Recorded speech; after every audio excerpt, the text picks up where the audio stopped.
What's up, everybody? Good morning. Welcome to the channel, Takedown Games. I'm your host, Zylo Takedown, and the apprentice himself is here as well, of course. If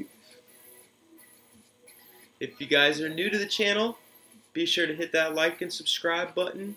Hit that bell notification to know when we're going live. Kind of just hanging out today with the apprentice and seeing what's going on. Seeing how everybody's doing today for the free time that we have. Go over some things that we experienced on March. Kind of better prepare us for the future for April. You know, I mean, obviously every month's not going to be exactly the same, but with these monthly recaps, I'm starting to notice a little bit more consistency of, you know, what comes through each week, and everything else in between is. It's really exciting to take a look back and be like, oh, okay, that's why they did this. That's why they did this. So, hey, what's up, Zim? What's going on? If you guys have any questions, too, drop a question down in the comments below. Make sure you put a question in front of it, too, so that way I can easily pick it back up towards the end of the show, too. Hey, Ray, what's up, brother? My boy, Ray Rock. All right, so to start, we're going to talk about the Ebon Hawk. The Ebon Hawk was the Galactic Chase kind of earlier on in the event, in between the end of February, beginning of March. So we've got the pack still in the store, the last day today for 18 hours. They didn't really do this with the Emperor's Command Shuttle, but some pretty good rewards too. The ship itself, I love the ship. I've been using it every day to climb on offense, and I can't complain about the ship at all, other than, you know, maybe gearing T3M4 a little bit more. Not really a big droid guy. Want to get T3 going, though, just because he has so much good synergy with HK and all the other droids, too. Maybe even squeeze him into a General Grievous team. So it's going to be pretty interesting to see how they keep continuing these Galactic Chase events. There you go, bud. Yeah, I know you want it. So it's going to be exciting going forward to see what the next Galactic Chase is going to be too as well. Now maybe even like Luke's Red 5 or something big. We need something that's going to kind of shoot the meta up a little bit more. The Ebon Hawk and everything too is a great climbing ship. It has cargo and scoundrel ship factions too, so it does synergize with the Millennium Falcon. Some pretty interesting mechanics too. Dispel, chaff, double tap on basic, foresight too with the basic. Very interesting, very fun ship to use too. If you haven't gotten a chance to try it out at a 5-star level, even at a 5-star level, it's a great ship. I'm a very big caveat of using undergeared and understarred ships to benefit myself in the arena. Less GP, less hassle, right? Come on, what are you doing? Spilling milk all over the couch. So, now our next talking point after the Ebon Hawk, we've got the login character. We had Sith Marauder as the login character, obviously leading up to the Sith Empire and Darth Revan. It was announced a little bit ahead of the month too, so some pretty good speculation there for the login character. Yeah, he needs his corn dogs. The Sith Marauder, great marquee character. Very low investment. Gear's a little hectic, but you only need to invest 15 Omega Mats to get the full potential out of his kit. So pretty beneficial there. Also, we had the new Geos Territory War buff. We had the Industry of War and Heavy Artillery. So the Geos were basically going out and destroying everything on Territory Wars. If you were putting those Geos down on defense and those Geos got primed, those Geos were crazy, crazy tough. And then on top of that, with the already existing Clone Wars buffs, you had people plugging in like Rex Lead or Old Ben Lead with the Geos, or some Separatists with the Geos, and it was a pretty crazy Territory War buff. I mean, we've seen some pretty crazy ones with like Mace Windu and Jedi Knight Revan. But definitely the Geos, Industry of War, and Heavy Artillery buffs for Territory Wars were some of the most OP buffs I've seen in Territory Wars yet, and has some big cause and effect too as well. So now, looking back at these quality of life updates, we've got some great quality of life updates.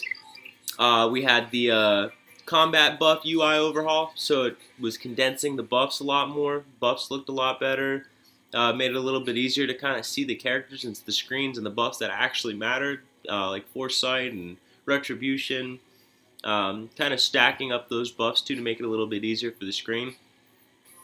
Revamped descriptions and characters. So like if you were to target a character and you clicked on the character and you held that click for a minute, you can see the statistics in game. So we'll pull up a match here just to show you.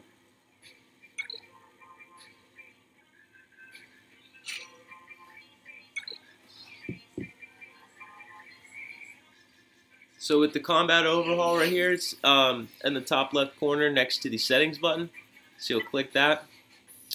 And then the description for the characters right here. So the Night Sister has the contract. She's the target. We want to go ahead and see that in the description. And it'll also carry like buffs, debuffs, anything like that too as well. Bonus statistics.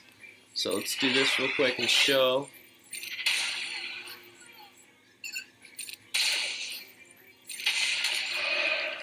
So like here, she's got ability blocks, she got damage over time, she's got the contract over here too as well.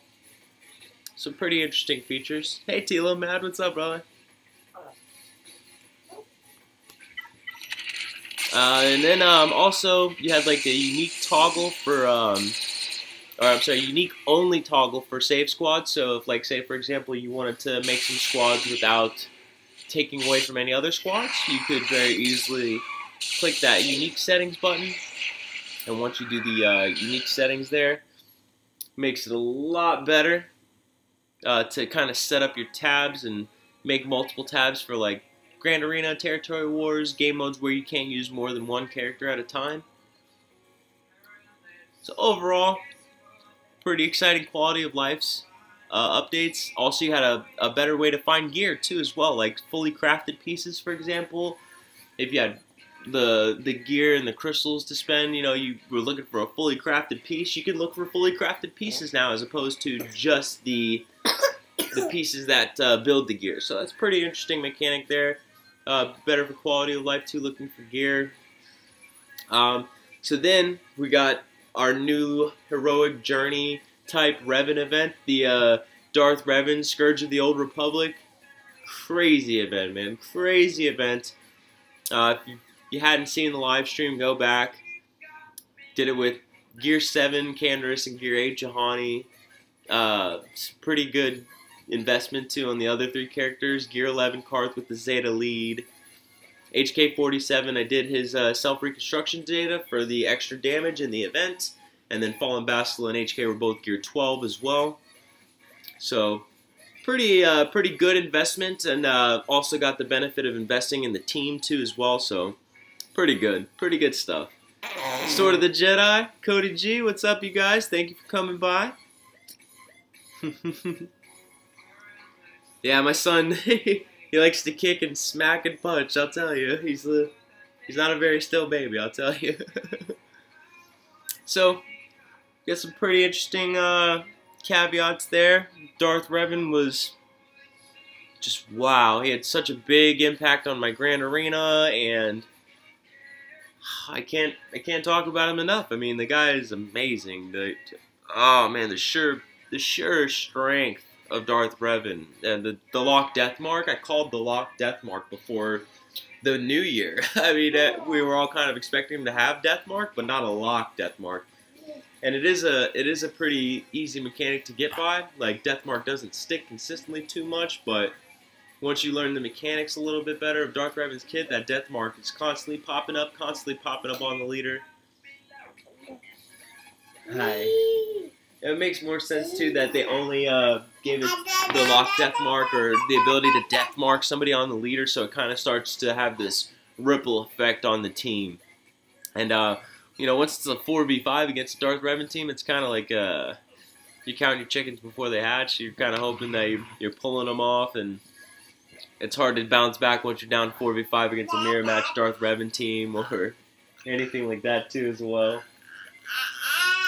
So obviously with Revan's rework, or the introduction of Darth Revan, we got the rework of HK47, his new ability, Assassin Protocol, self-reconstruction, loyalty to the Maker, all very good investments too. Great character, hits like a truck, one of the better characters in the game now, if you ask me. We were comparing him on the RSG shows to how BB-8 is to Jedi Training Rey. Well, HK is definitely the right-hand man when it comes to Darth Revan, just like JTR and BB-8. So like they have this dual synergy together where it makes them so compatible that you need them together. You want them together. Putting them in 2 separate teams isn't really the best benefit. What do you got going on? What's the matter? Here. Come here. He's getting fussy. So, with the introduction of the reworks Darth Revan, we also had the new gear to cap Darth Revan too. So the cap on Darth Revan was kind of a bummer. The new 2 gear pieces. Oh, ouch. The 2 new gear pieces for Darth Revan were definitely capped too as well. So if we go to our light side nodes, we're there on 7-2. 10 energy for these Mark 7 Cryotech shock prods, the prototype salvage. And then we also have on dark side 8-1 for the Mark 9 Cryotech battle computers. It looks like the battleships. So those 2 new gear pieces, it took me a couple days even getting them out of shipments too. Oh my goodness. Bud.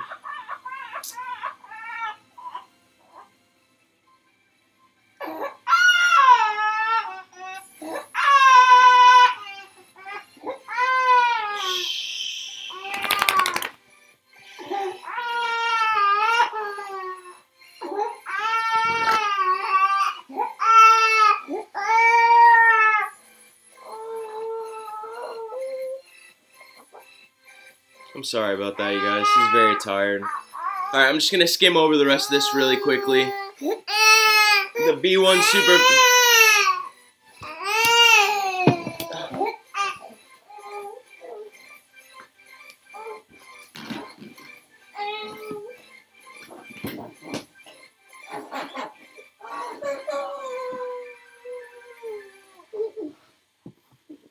Alright, sorry about that again.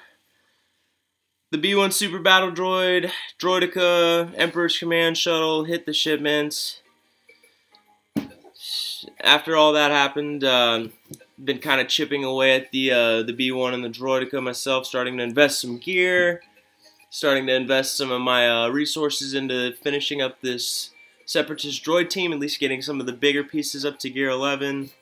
I already got B1 up there, thinking about giving him his Zeta next coming up here soon. Rounding up the team, giving some good Zetas where they count, making the team a little more of a unexpected, under-geared kind of team, but also has a lot of firepower, a lot of force too, so don't sleep on these Separatist droids. And we have something pretty exciting here too with the platoons for territory battle. So this is the post on March 14th by Salacious B. Crumb, CG Salacious B. Crumb. Hi, Holotable Heroes.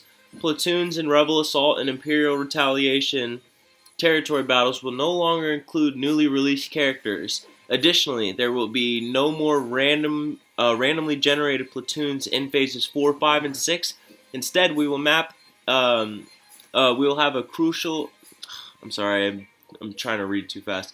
Instead, each map will have a curated list of specific characters or ships for each platoon. Below, you will find the groups that you will need for each phase and each platoon. And then if you go to the post on the forums and everything like that too, it'll give you the idea of that too as well. So now, going back, looking at everything else, it's been a really interesting month with the month of March. We also had the Rancor raid simming, so you can go ahead and sim your Rancor raids if you meet the requirements for the raids too as well. So, like here you see we got Ranger J1999 at the top. And yeah, I mean, it's been really fun. The rewards from simming the Rancor have been really good. Overall, top to bottom, very impressed with this month. Very impressed. We got Darth Revan finally. We're filling up the Separatist faction with droids. We're getting way more quality of life, things that we weren't even going to expect other than the buffs. We needed to kind of condense those buffs really badly with the evolution of the Jedi Knight Revan mirror matches and stuff like that too. So overall, again, great month. March CG, you guys crushed it. Even with the delay on Darth Revan, you guys crushed it. I love the characters. Tangent Revolution, what's up, brother? I love how they brought the Sith Empire tag to life and how it kind of brought these other role characters that we had gotten back when we had got Nihilus early on with Sith Trooper and Sith Assassin. They kind of have a home now. And again, if you worked on those characters, you developed the characters, you have your Sith Empire team, you can easily stretch some of these other characters into the Sith faction too as well, so they'll still benefit from that. And yeah, that's basically it too, you guys.